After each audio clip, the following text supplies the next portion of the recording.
আমাদের বাড়ির একটি গুরুত্বপূর্ণ জায়গা হচ্ছে আমাদের রান্নাঘর। যে রান্নাঘর থেকে আমরা প্রতিদিন খাবার বানিয়ে সেগুলো আমাদের দেহের পুষ্টির জন্য আমরা খেয়ে থাকি। যে খাবার ছাড়া আমাদের দেহ পুষ্টিও পাবে না, আমরা নড়াচড়া করতে পারবো না, বিছানা দিয়ে উঠতে পারবো না। যাই হোক, সেই রান্নাঘরটা আমাদের জীবনে খুবই গুরুত্বপূর্ণ। তাই এই রান্নাঘরের প্রতি আমাদের বিশেষভাবে যত্নশীল হতে হবে। এই রান্নাঘর আমাদের জীবনে অনেক রকম প্রভাব ফেলতে পারে। রান্নাঘর সবসময় পরিষ্কার রাখতে হবে।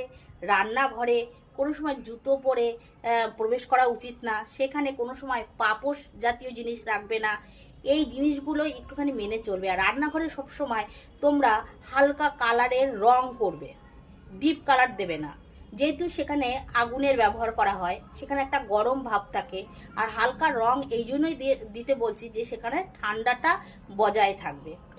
আর একটা কথা বলি, আর একটা জিনিস তোমরা করতে পারো, সেটা তোমরা শ্রাবণ মাসের চতুর্থ সোমবার হলেই তোমরা সোমবার দিন এই কাজটি করবে।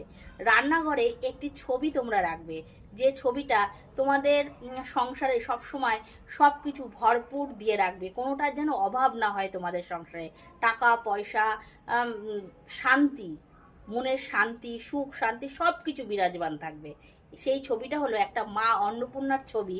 সেই শ্রাবণ মাসের চতুর্থ সোমবারে লাগিয়ে দেখো, দেখবে ফল হাতে নাতে পাবে।